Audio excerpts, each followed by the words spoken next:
Okay, so we buy things for our businesses every day. Buying office stationery, simple, transactional. But what about the critical software that runs your entire company? Or the sole source manufacturer for your one component your hero product can't live without? Those are complex supplier relationship. And the biggest mistake I see people making is treating them like they're buying stationery. My name's Tony, and I'm a procurement guy.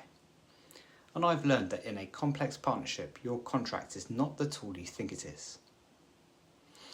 When a problem arises in these high-stakes relationships, the first instinct for many is to pull out the contract and point to clause 7.2b and say, "You're in breach."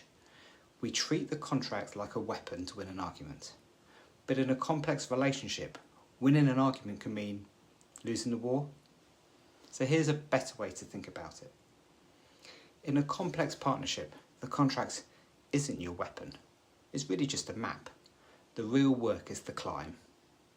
Imagine you and your critical supplier are roped together, climbing a dangerous mountain, and the contract is the route you both agreed back at the safety of base camp. But what happens when a storm hits that wasn't in the forecast? What happens when a rock floor completely blocks the path? Pointing at the map and yelling, "This isn't what we agreed," is pointless. It doesn't get anybody up the mountain. Worse, if your partner slips, you don't win. Their problem instantly becomes your problem. You're roped together, their survival is your survival. The only way to the summit is through constant, real-time collaboration. So, what does that actually look like?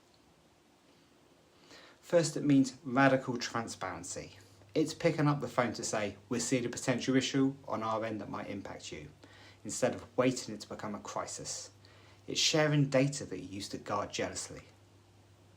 Second, it means joint problem solving.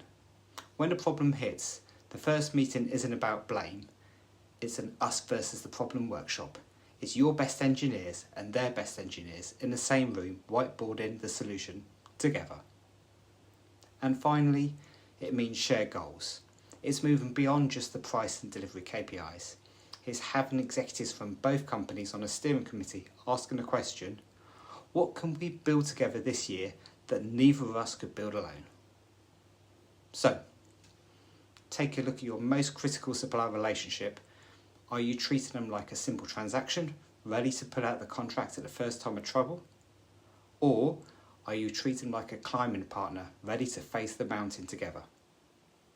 The first approach just manages a contract. The second builds resilience, unlocks value that you could never find alone.